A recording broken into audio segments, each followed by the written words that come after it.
بسم اللہ الرحمن الرحیم۔ عزیز طلباء و طالبات، آن لائن لیکچرز کا یہ اقبال کا خصوصی مطالعہ کا دوسرا لیکچر ہے جو آپ کی خدمت میں پیش کرنے کے لیے میں حاضر ہوا ہوں۔ پچھلے لیکچر کے دوران کچھ طالب علموں کی طرف سے یہ شکایت موصول ہوئی تھی کہ روشنی کا تھوڑا سا جو اس میں سسٹم ہے اس میں تھوڑی سی گڑبڑ ہے۔ بات یہ ہے کہ ان لیکچرز کا اصل مقصد یہ ہے کہ آپ تک براہ راست ایک گفتگو پہنچائی جا سکے جس سے آپ جتنا استفادہ کر سکتے ہیں اتنا کریں۔ یہ ایک عارضی سا ہم نے سیٹ اپ رکھا ہوا ہے، کوئی یہ مستقل انشاءاللہ تعالی بنیادوں پر نہیں ہے۔ جہاں تک اس بات کا تعلق ہے کہ اس کا ویڈیو کا معیار کیسا ہے اور اس میں روشنی وغیرہ کا کیا سلسلہ ہے، اس میں آپ کو تھوڑا سا عرض کر دوں کہ یہ بہت اچھی ویڈیو بن سکتی ہے، بہت اچھے لیکچرز بن سکتے ہیں، ہے انتظام میرے پاس بھی، لیکن مسئلہ یہ ہوتا ہے کہ ان میں وہ اتنی بھاری بن جاتی ہیں کہ ان کو پھر اپلوڈ کرتے ہوئے ایک طویل عرصہ درکار ہوتا ہے۔ تو میرے خیال میں نے مناسب یہی سمجھا ہے کہ یہ اتنا کافی ہے کہ جس کو آپ تک تسلی کے ساتھ پہنچایا جا سکے۔ بہرصورت اصل مقصد جو ہے وہ اس لیکچر کی ترسیل ہے، باقی سلسلے جو ہیں وہ تو ساری زندگی ان کے لیے پڑی ہے، وہ جو ہم اس کو دیکھتے رہیں گے، سمجھتے رہیں گے۔ تو کل میں نے جو پہلے اپنے ابتدائی لیکچر میں اقبال پر آپ کے سامنے کچھ ان کا پس منظر سامنے رکھا تھا اقبال کا، اس میں کچھ چیزیں جو مزید میں تھوڑا سا اس میں اضافہ کرنا چاہ رہا ہوں کہ آپ اس کو سمجھنے کے لیے اس لیکچر کو یہ ذہن میں رکھیے گا کہ جب ہم کسی بھی شخصیت کا مطالعہ کرتے ہیں تو اسے مختلف تناظر میں دیکھنا بڑا ضروری ہوتا ہے۔ تناظر سے کیا مراد ہے؟ میں غالباً اس سے پہلے آپ لوگوں کی جو کلاس تھی اس میں تناظر کی بحث میں کچھ نہ کچھ آپ کی خدمت میں عرض کر چکا ہوں، ایک بار پھر سے اس کو دہرا رہا ہوں کہ ہم جب اس دنیا کو دیکھتے ہیں تو اسے دیکھنے کے لیے ایک خاص زاویہ ہمارے ذہن میں ہوتا ہے، ایک خاص پس منظر ہوتا ہے جس کے حوالے سے ہم اسے دیکھ رہے ہوتے ہیں۔ یہ پس منظر سماج کے حوالے سے ہو تو سماجی پس منظر ہوگا، یہ پس منظر انسانی نفسیات کے حوالے سے ہو تو نفسیاتی پس منظر کہلائے گا، یہ پس منظر اگر تاریخ کے حوالے سے تو ہم اس کو تاریخی پس منظر میں دیکھ رہے ہوں گے، اگر یہ پس منظر قانون کے حوالے سے ہو تو وہ قانونی پس منظر ہوگا، اور اگر اخلاق کے حوالے سے ہو تو وہ اخلاقی پس منظر ہوگا۔ اب اس میں فرق کیا ہے کہ اب دیکھیے کہ بعض اوقات ایسی صورتحال آپ نے بھی دیکھی ہوگی کہ قانونی تناظر میں ایک انسان کا فعل درست سمجھا جائے گا، لیکن اسی فعل کو اخلاقی تناظر میں درست نہیں سمجھا جائے گا۔ مثلا ایک بھائی غریب ہے اور ایک امیر ہے، اور جائیداد کی تقسیم پر قانونی تناظر میں اگر امیر بھائی کو حصہ زیادہ اس کا مل رہا ہے اور وہ پہلے اس کے پاس سب کچھ موجود ہے اور وہ اپنا حصہ وصول کرتا ہے تو قانونی تناظر میں تو اس سے نہیں کہا جا سکتا، لیکن اخلاقی اعتبار سے کہا جائے گا کہ مناسب نہیں تھا کہ جب تمہارے پاس سب کچھ موجود ہے تو تم دوسرے کو دیتے۔ یہ فرق تناظر کا پڑ جاتا ہے، دیکھنے کے زاویے سے چیزوں کو ان کی معنویت میں فرق پڑتا ہے۔ چنانچہ جب ہم کسی شخصیت کا، اس کے افکار کا، نظریات کا مطالعہ کرتے ہیں تو ہمارا دیکھنے کا زاویہ یہ طے کرتا ہے کہ ہم جو کچھ کہہ رہے ہیں اس کی صداقت کہاں تک پرکھی جا سکتی ہے اور اس کی معنویت کا کیا عالم ہے۔ جہاں تک اقبال کا معاملہ ہے تو میں نے آپ کی خدمت میں جو مختلف جو ان کے پس منظر میں خاص طور پر دو جو لہریں آ رہی تھیں، ایک جمالیات کا تصور جو فنی اعتبار سے اور دوسری طرف اس کے مقابلے میں مقصدیت ہے، اور اسی طرح ایک اپنی تہذیبی اقدار کا تحفظ جو ہے فکری اعتبار سے، اور دوسری طرف جدیدیت اور نئے دور کے جو افکار تھے، تو یہ دونوں جو سائڈیں تھیں ان کا امتزاج اقبال کے ہاں ہمیں ملتا ہے۔ یہ پچھلے لیکچر میں نے کہا تھا۔ اب یہ امتزاج کیا ہے؟ اقبال کی فکری اعتبار سے اگر اقبال کا جائزہ لیا جائے تو وہ ہمیں کہنا کیا چاہتے ہیں؟ آپ اگر اپنے نصاب پر نظر ڈالیں گے تو اس میں آپ کو جہاں اقبال بطور فلسفی اور اقبال بطور شاعر یہ سب آپ جو پڑھتے جائیں گے وہ نظر آتا جائے گا، وہ چیزیں ملیں گی، اور اس کے ساتھ ساتھ آپ کو اقبال کے بہت سے تصورات کا ذکر ملے گا، اقبال کا تصور عشق، اقبال کا تصور یقین، اقبال کا تصور عقل، اقبال کا تصور حرکت و عمل، یہ بہت سارے تصورات ملتے ہیں۔ اصل میں جو میں نے خود جس طرح سے چیزوں کو پڑھا ہے، اور میں جس طرح آگے آپ سے بھی چاہتا ہوں آپ چیزوں کو خود پڑھیں، اس میں ایک بنیادی فرق ہے کہ عام طور پر ایک طالب علم سے یہ تقاضا کیا جاتا ہے کہ اقبال کو اگر آپ پڑھ رہے ہیں یا کسی اور شاعر کو پڑھ رہے ہیں کہ اس کے بارے میں جو لوگوں نے لکھا ہے وہ بتائیں کہ کیا کیا لکھا ہے۔ میں بھی قائل ہوں کہ مختلف علماء نے جب کسی مخصوص شخصیت کے بارے میں کیا کیا کچھ لکھا، اقبال کے بارے میں بے شمار لوگوں نے لکھا اور مختلف زاویوں سے ان کی تشریحات کرنے کی کوشش کی۔ غالب کے بارے میں مولانا علی نے لکھا، سب سے ان کی زیادہ اتھینٹک چیزیں۔ تو میں قائل ہوں اس بات کا کہ انہیں ضرور پڑھنا چاہیے، لیکن انہیں پڑھنا چاہیے متعلقہ شخصیت کو خود اس کا ٹیکسٹ پڑھنے اور اس کے بارے میں اپنی رائے قائم کرنے کے بعد پڑھنا چاہیے ان کو، تاکہ جب آپ ان کی رائے کو پڑھیں تو آپ اس پر اپنا محاکمہ دے سکیں کہ متعلقہ جو نقاد تھے انہوں نے جو رائے دی اس کی کیا وقعت ہے، اور وہ رائے کیوں اہم کہی جا سکتی ہے اور کیوں اہم نہیں کہی جا سکتی۔ اب میں اسی نقطہ نظر کو سامنے رکھتے ہوئے اقبال کو جب ہم پڑھتے ہیں اور ان کے ان تصورات کی بات کرتے ہیں تو یہ تمام تصورات مختلف شخصیات نے، مختلف نقادوں نے مختلف مواقع پر ان کی شاعری میں سے ہمارے سامنے پیش کیے ہیں، لیکن میں یہ چاہتا ہوں کہ ہم اقبال کی شاعری کا تجزیہ کریں، اس کو دیکھیں، اور ہم خود ان تصورات تک پہنچنے کی کوشش کریں کہ یہ نکلتے کہاں سے۔ چنانچہ یہ آج کا جو لیکچر میرا آپ کے سامنے پیش ہے، جو میں آپ کو آج کچھ چیزیں بتانے کی کوشش کروں گا، اس کا مطمع نظر یہ ہے کہ ہم اقبال کی فکر کے بنیادی ماخذ تک پہنچیں کہ اقبال کی فکر کہاں سے کہاں کس طرف کو ہمیں گائیڈ کرتی ہے۔ اب اس کو جاننے کے لیے سب سے پہلا نقطہ یہ ہے کہ آپ یہ سمجھیں کہ اقبال کا مسئلہ کیا تھا، وہ چاہتے کیا تھے۔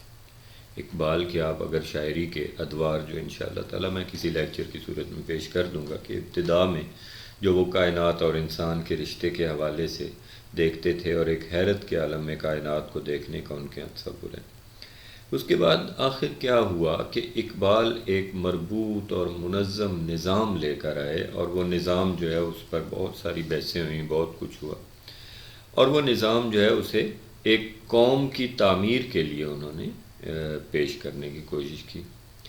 اصل میں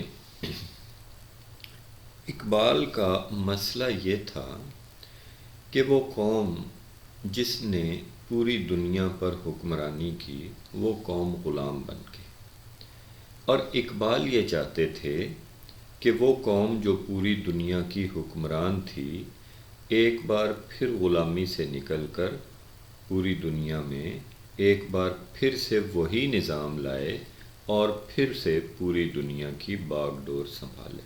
سبق پھر پڑھ عدالت کا سبق پھر پڑھ صداقت کا، عدالت کا، شجاعت کا، لیا جائے گا تجھ سے کام دنیا کی امامت کا۔ یہ جو اقبال کا تصور ہے کہ وہ سمجھتے تھے کہ مسلمان قوم پوری دنیا کی رہنمائی کریں گے۔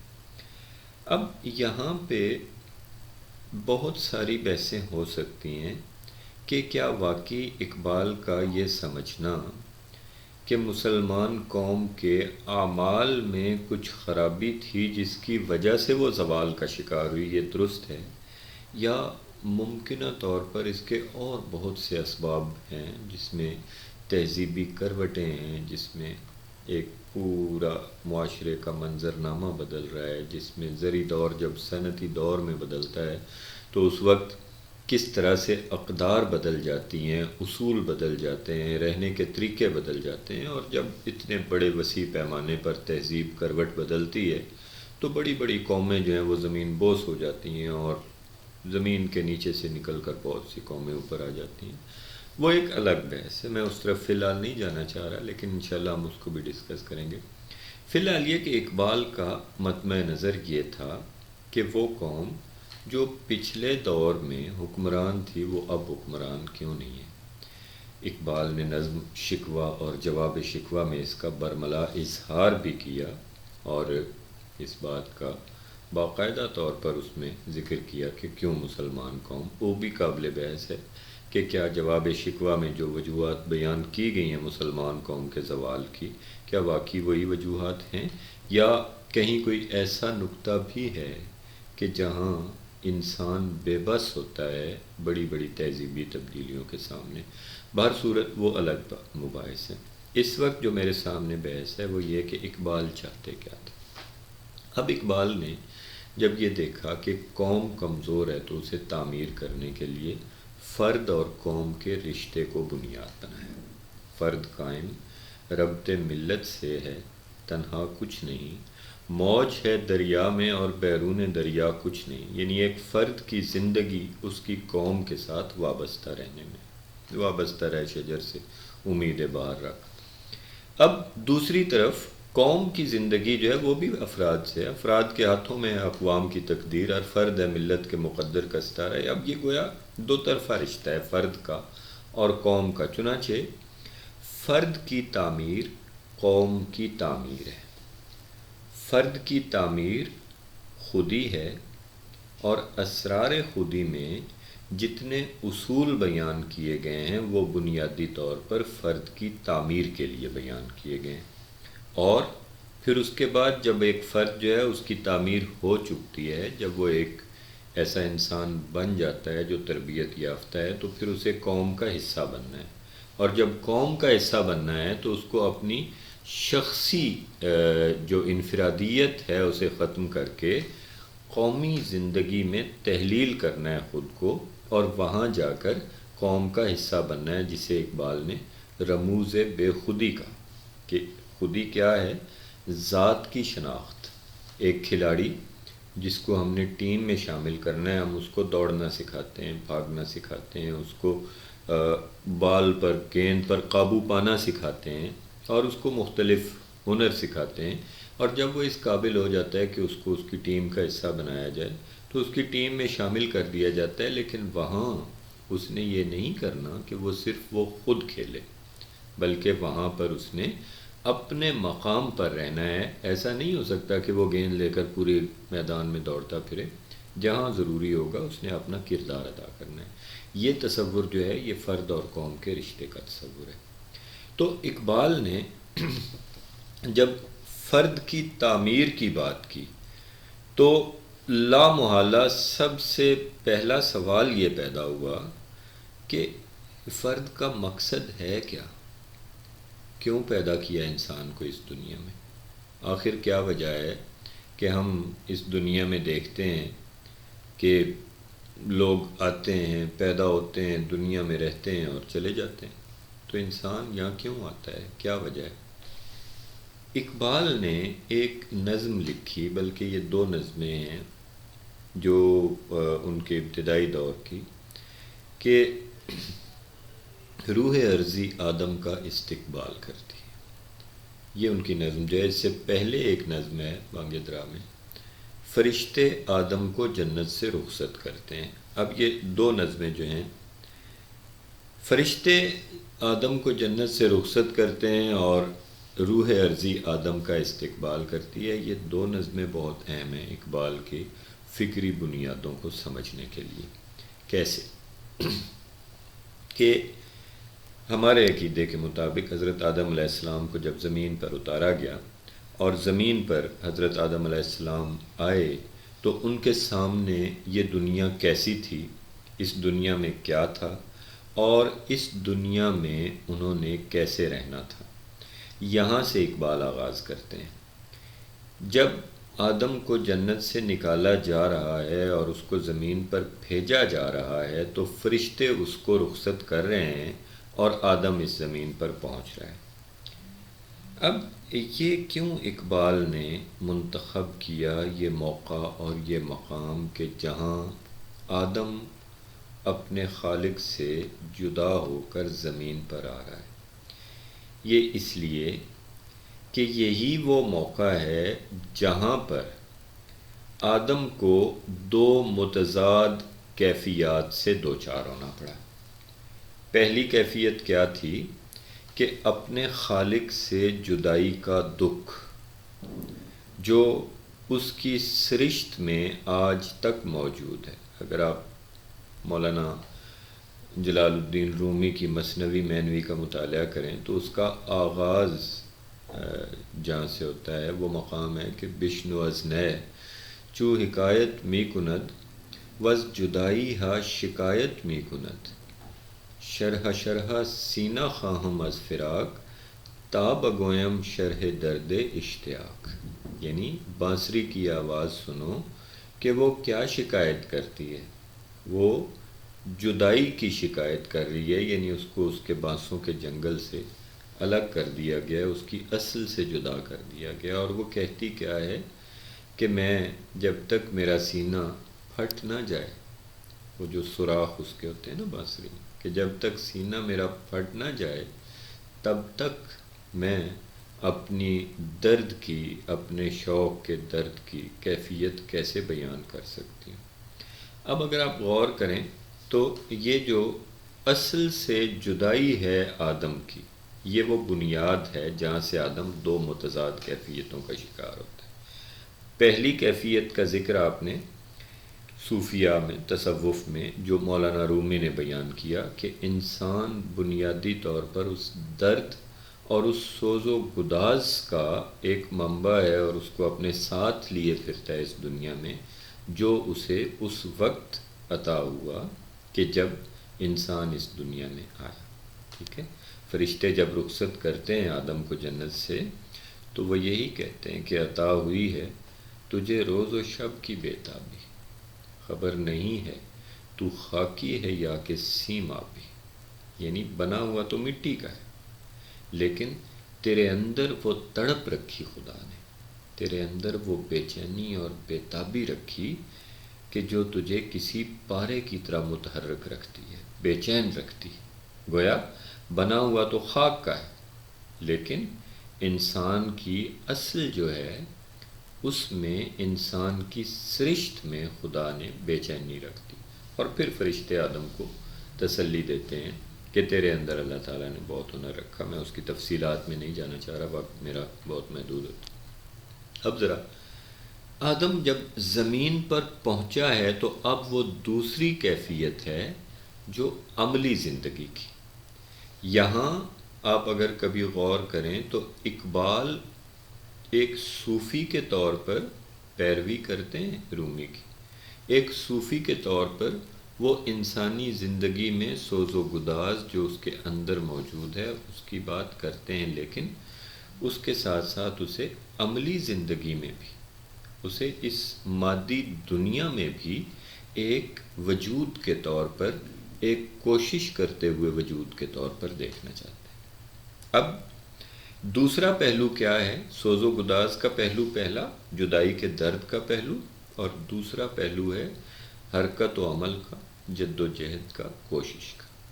چنانچہ جب روح عرضی آدم کا استقبال کرتی ہے، نظم ہمارے سامنے آتی ہے، تو یہاں ہمیں بہت سارے ایسے تصورات ملنا شروع ہو جاتے ہیں جنہیں بعد ازاں نقادوں نے مختلف عنوانات دے کر ان پر بہت کچھ لکھا ہے اور جو ہمارے نصابوں میں شامل کیا جاتا ہے۔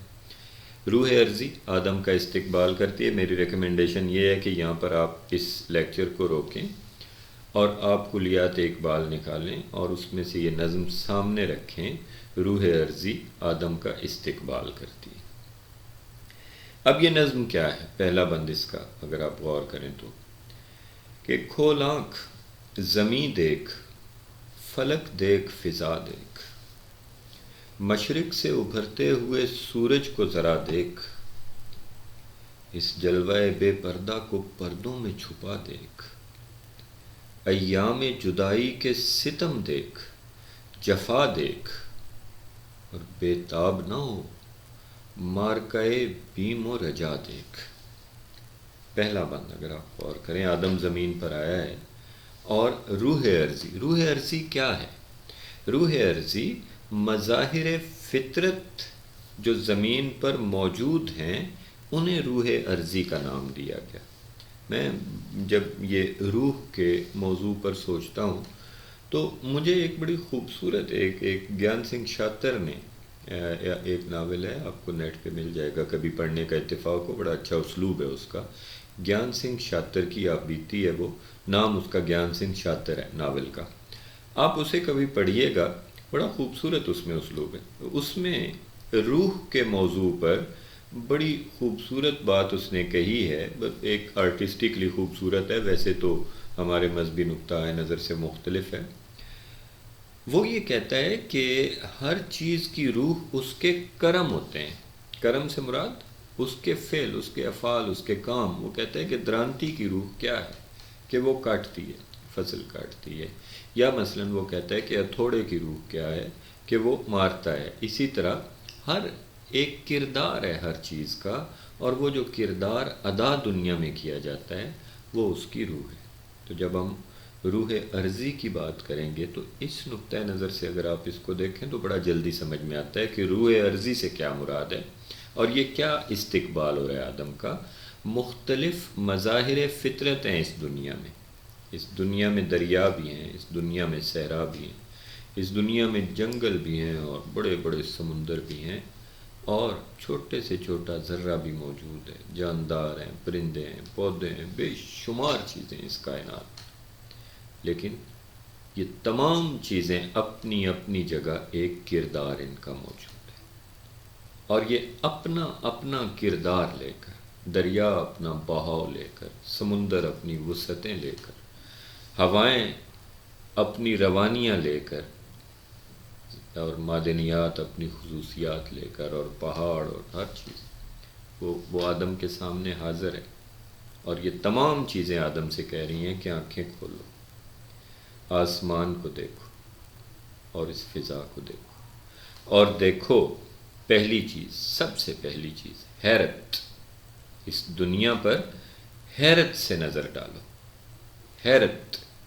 حیرت جو ایک بچے کی آنکھ میں ہوتی ہے جب وہ پیدا ہوتا ہے، حیرت جو علم کی بنیاد ہے، حیرت جو زندگی کا آغاز ہے۔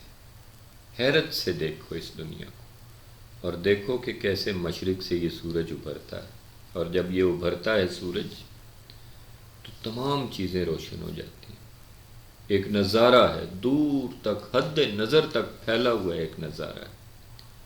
مشرق سے ابھرتے ہوئے سورج کو ذرا دیکھ، اس جلوہ بے پردہ کو پردوں میں چھپا دیکھ، دیکھو کیسے اندھیرے کے پردے آتے ہیں، اور یہ جو نظارہ تمہارے سامنے تھا یہ پردوں میں چھپتا چلا جاتا ہے۔ ایام جدائی کے ستم دیکھ، جفا دیکھ، بے تاب نہ ہو مارکائے بیم و رجا دیکھ، تجھے بھیج دیا گیا، تو جدا ہو چکا ہے، ٹھیک ہے نا؟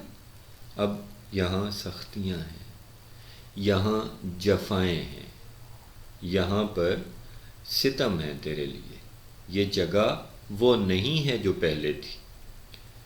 تو فرشتوں سے سجدے کرانے کا عادی ہے نا، لیکن یہ جگہ وہ نہیں ہے۔ یہاں پر کیا ہوگا کہ یہاں پر ایک جنگ لڑی جائے گی بیم و رجا کی۔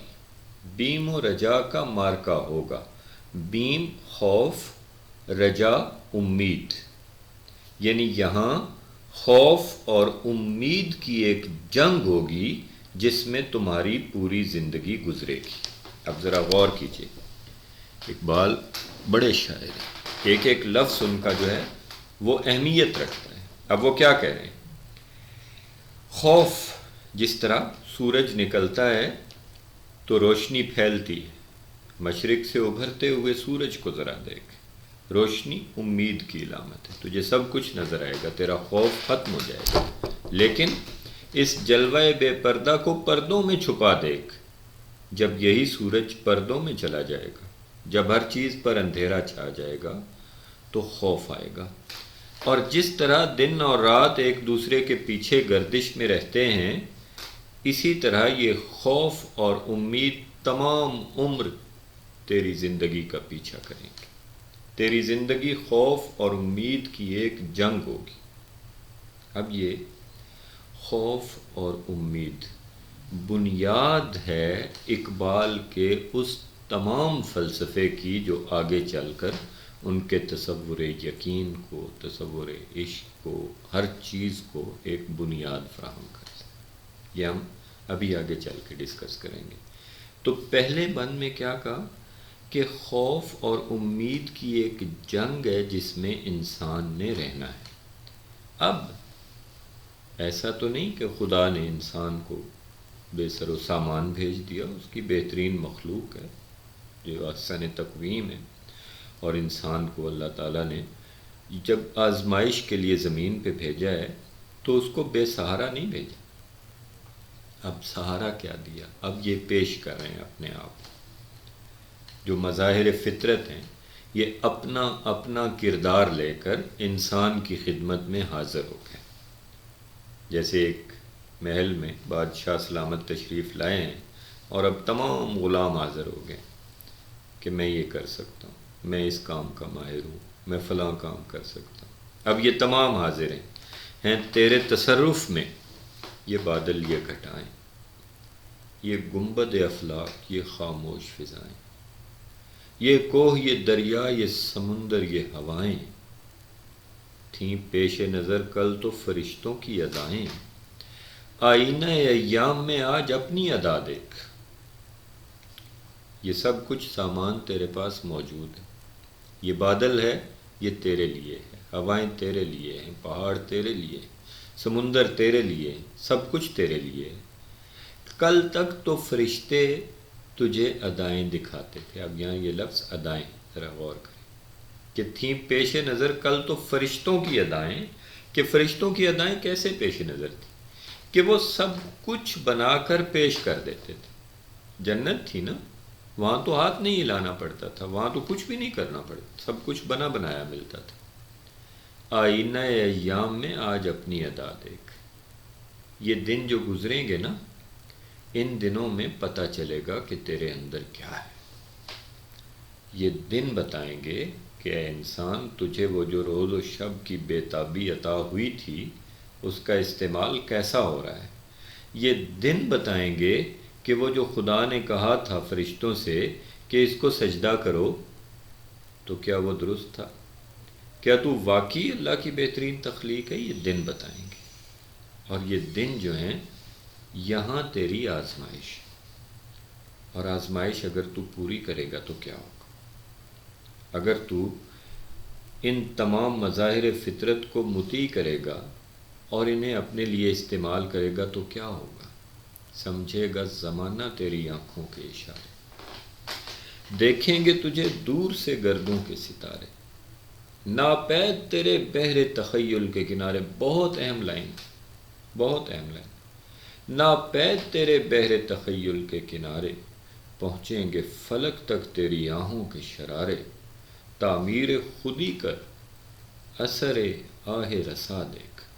اب ذرا غور کریں کہ زمانہ تیری آنکھوں کے اشاروں پہ چلے گا، اور آسمان کے ستارے بھی تیرے عروج سے پیچھے رہ جائیں گے۔ عروج آدم خاکی سے انجم سہمے جاتے ہیں، ہے نا، کہ یہ ٹوٹا ہوا تارا مہ کامل نہ بن جائے۔ ستارے بھی پیچھے رہ جائیں گے، ستاروں سے آگے جہاں اور بھی، لیکن کیسے پیچھے رہ جائیں گے؟ اب یہاں اقبال نے بڑا خوبصورت اشارہ دیا کہ ناپید تیرے بحر تخیل کے کنارے۔ تیرا تخیل اللہ تعالیٰ نے تجھے ایسا دیا ہے کہ جو کسی اور کو نہیں دیا۔ تخیل کیا ہے؟ کہ ہم اپنے خیالات میں ایک نئی دنیا کا جو نقشہ بناتے ہیں، وہ تخیل ہے۔ اگر آپ کبھی غور کریں تو ہم نے اپنی زندگی کا ایک نقشہ اپنے دماغ میں سوچا ہوتا ہے اور پھر اس پر عمل کرتے ہیں. جیسے ایک مکان ہم بناتے ہیں یا ایک گھر بناتے ہیں تو اس گھر کے لیے ہم بیٹھ کر باقاعدہ محنت کرتے ہیں کہ اس کا نقشہ کیا ہوگا. بالکل اسی طرح ہم ظاہری سطح پر بھی، مادی سطح پر بھی اور باطنی سطح پر، فکری سطح پر بھی ہم اپنی پوری زندگی کا نقشہ بنا کر اس پر چلتے ہیں. بلکہ اگر دیکھا جائے تو یہ صرف انفرادی نہیں، یہ پوری انسانیت کی ترقی کی بنیاد ہے تخیل. ایک داستان لکھنے والے نے اپنی داستان میں یہ لکھا کہ جب پہاڑ سامنے آ گیا تو شہزادہ اس پہاڑ پر سے گزرنا چاہتا تھا اور اس کے پاس کوئی سامان نہیں تھا، لیکن وہ جو لکڑی کا گھوڑا اس کو دیا گیا تھا اس پر وہ بیٹھا اور وہ گھوڑا اڑتا ہوا کل کا گھوڑا پہاڑ کے اوپر سے چلا گیا. اب وہ کل کا گھوڑا تھا لیکن اس کا اڑنا اس لکھاری کے تخیل میں موجود تھا. اب جب یہ جہاز بنا اور یہ فضا میں اڑا تو اس کے پس منظر میں وہ تصور تھا جو اس نے کہا تھا کہ ایسا ہونا چاہیے، ایسی خواہش ہے میری. وہ تخیل میں نقشہ بنا تھا. یہ شام پہلے میری آنکھ میں اترتی ہے، پھر اس کے بعد تیرے شہر سے گزرتی ہے. پہلے انسان کی آنکھ میں اس دنیا کے نقشے بنتے ہیں، پھر وہ نقشے اس دنیا میں سامنے آتے ہیں. اور تخیل انسان کے پاس خدا کا سب سے کمال تحفہ ہے. جام جم ایک تخیل تھا نا کہ ایک بادشاہ کے پاس پیالہ ہے اور وہ پیالہ روشن ہوتا ہے، وہ اس پر ہاتھ رکھتا ہے، وہ روشن ہوتا ہے اور اس میں دنیا دکھاتا ہے.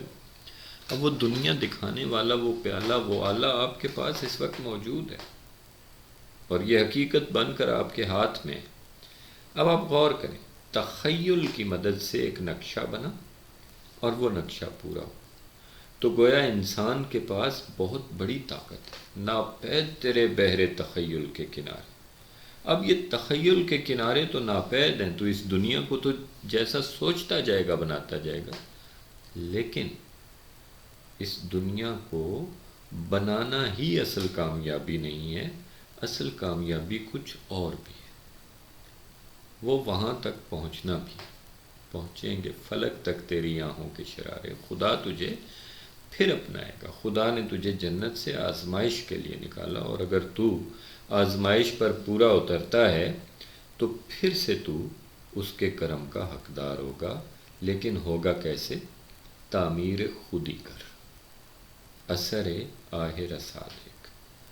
اب آپ ذرا غور کیجئے کہ اقبال کے ہاں کیسے مختلف تصورات سامنے آتے چلے جاتے ہیں. فرد کی تعمیر کیسے؟ خودی کی تعمیر سے. اور کیوں؟ اس لیے کہ وہ اپنے تخیل سے کام لے کر اس دنیا کو بدل سکے. اس لیے کہ وہ مظاہر فطرت کو اپنے تابع کر سکے.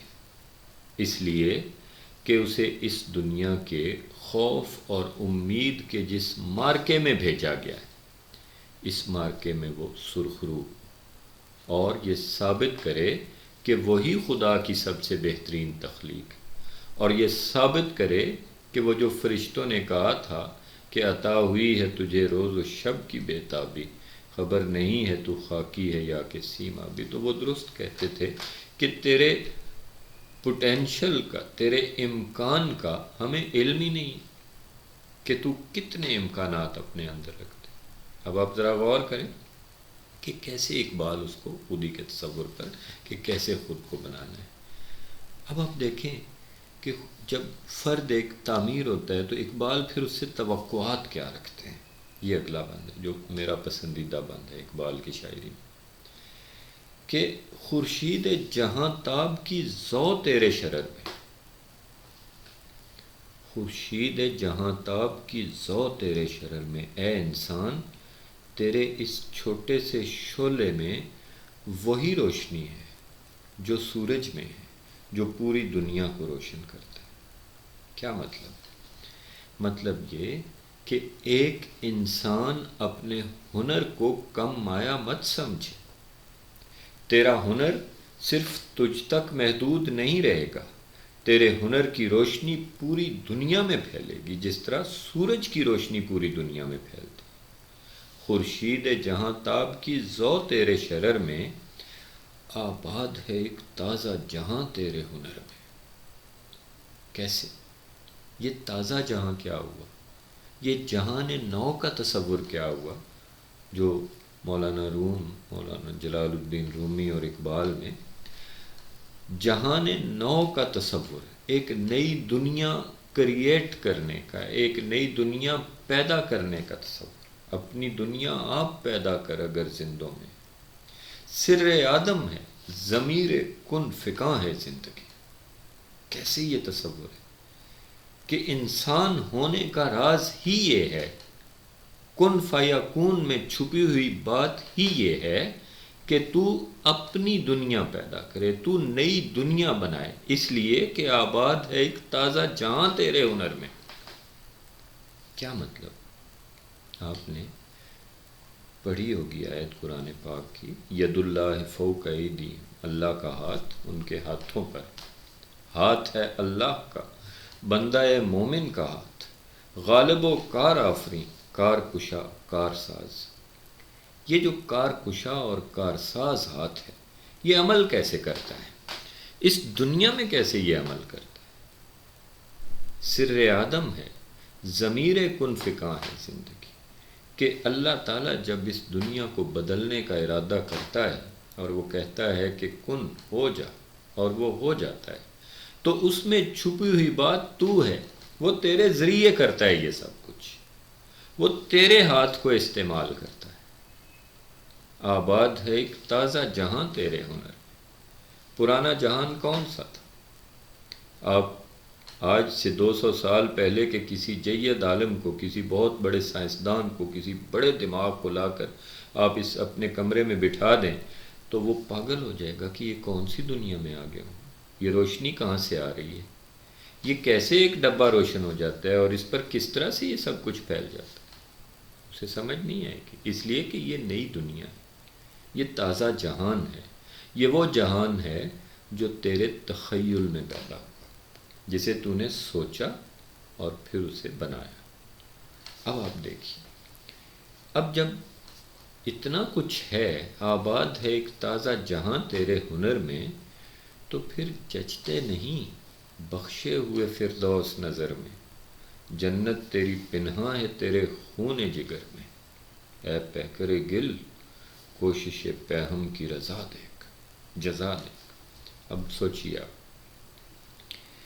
کہ کس طرح سے اقبال چل رہے ہیں کہ وہ کہتے ہیں کہ جب تجھے اتنا ہنر دے دیا، جب تجھے اتنا علم دے دیا، جب تجھے تخیل کی قوت دے دی، تو پھر تو جنت مانگتا کیوں ہے؟ یہ تو تیری غیرت کا تقاضا ہے کہ تو مانگے نہیں، بلکہ تو کہے کہ میں اپنی جنت خود بناؤں. اور بنتی ہے، کیوں نہیں بنتی؟ کیسے نہیں بنتی جنت؟ اپنے چاروں طرف موجود دنیا کو دیکھیں، کیا یہ جنت نہیں؟ کیا سخت گرمیوں کے موسم میں ہم پرکیف ہواؤں کے مزے نہیں لیتے؟ یہ کیسے ایجاد ہوا یہ اسی طرح ایجاد ہوا کہ انسان نے اپنے ہنر اور اپنے تخیل سے اس دنیا کو بدل ڈالا. آباد ہے ایک تازہ جہاں تیرے ہنر. اور پھر اس کے بعد اے پیکر گل کوشش پیہم کی جزا دے. کوشش پیہم کا کیا مطلب ہے؟ مسلسل عمل. ٹھیک ہے، کیا تھا وہ کہ جہاد زندگانی میں یہ ہیں مردوں کی شمشیریں، یقین پیہم، یقین محکم، عمل پیہم، محبت فاتح عالم. اب یہ تصورات جو ہیں مختلف اس سے جڑتے چلے جاتے ہیں کہ مسلسل کوشش کرنے سے تو آگے جائے گا. اب ذرا آخری بند کی طرف اقبال کے ہاں آپ یاد رکھیے گا، اقبال ہمیشہ پلٹتے ہیں، ہمیشہ واپس جاتے ہیں. انسان کو وہ ایک فوق الفطرت، ایک فوق البشر بناتے ہیں، اسے مرد مومن کے درجے پر لے جاتے ہیں.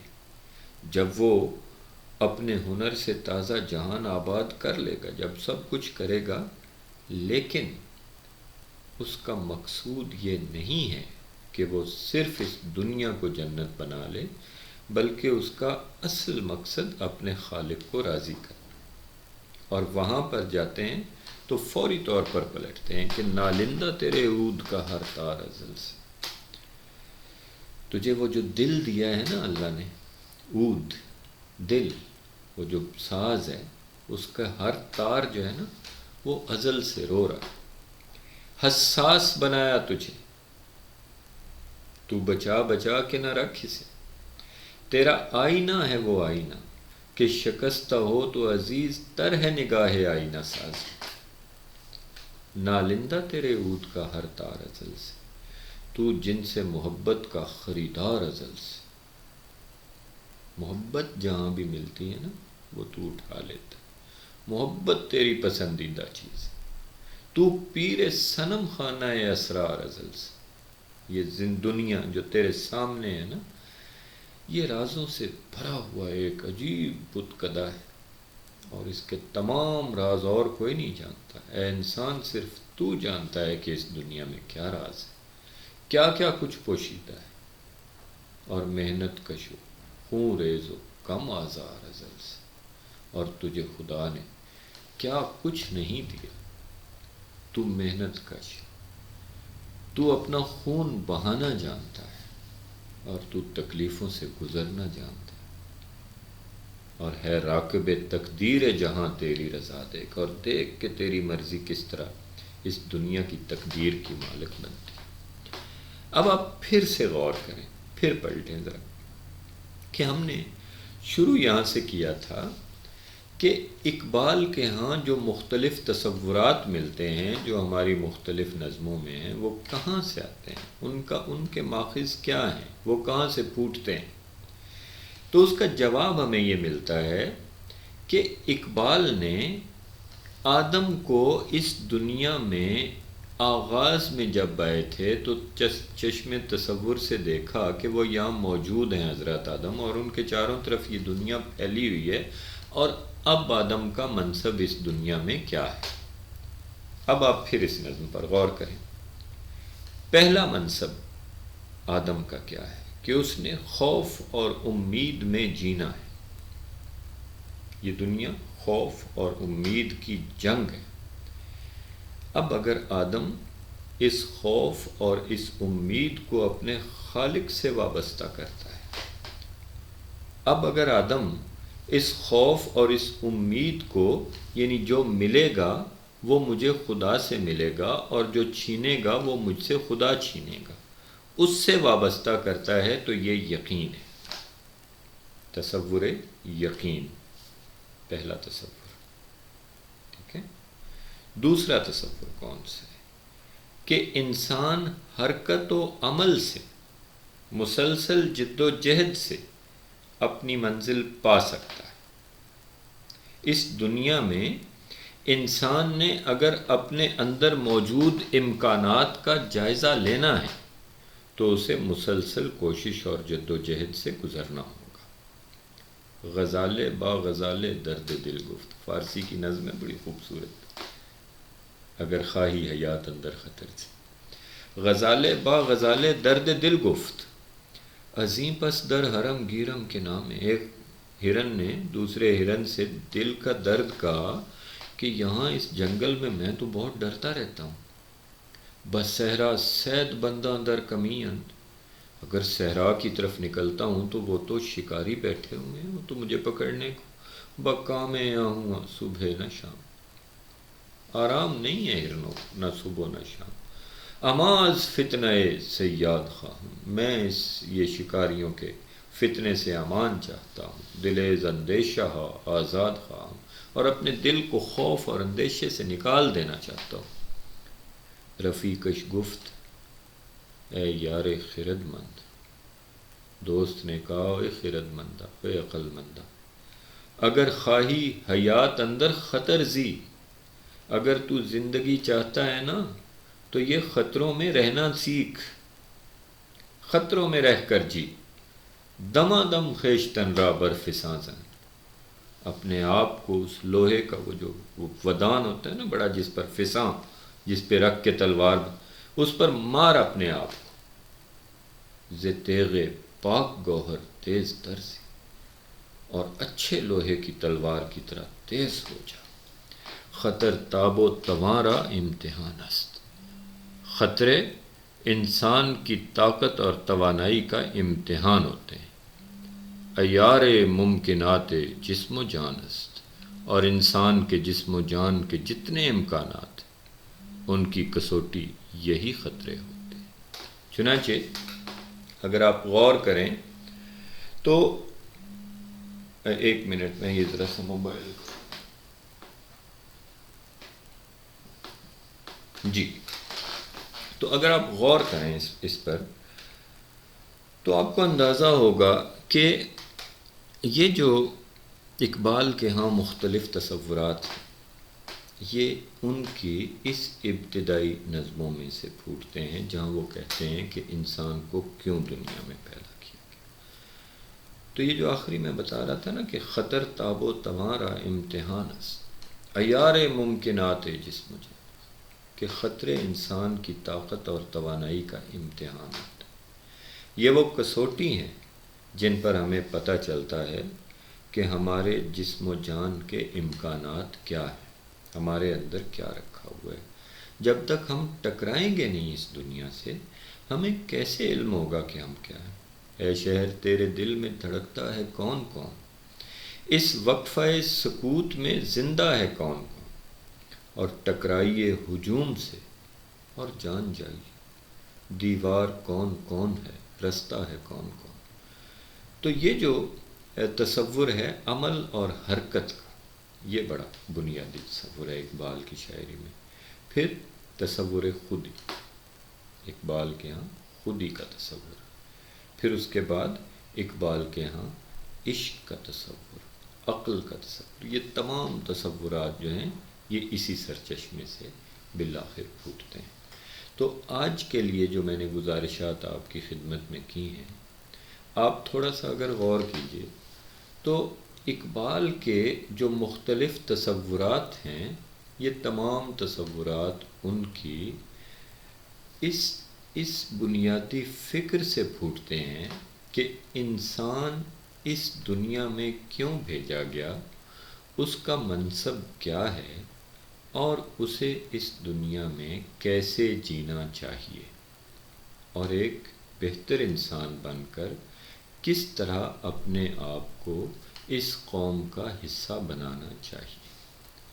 تو آپ اس حوالے سے ایک فہرست بنائیے کہ جس میں اقبال کے مختلف تصورات آپ کے سامنے ہوں، جن میں ان کے آغاز سے لے کر تو جو ان کے مختلف آگے چلتے چلے جاتے ہیں، ان پر غور کیجئے۔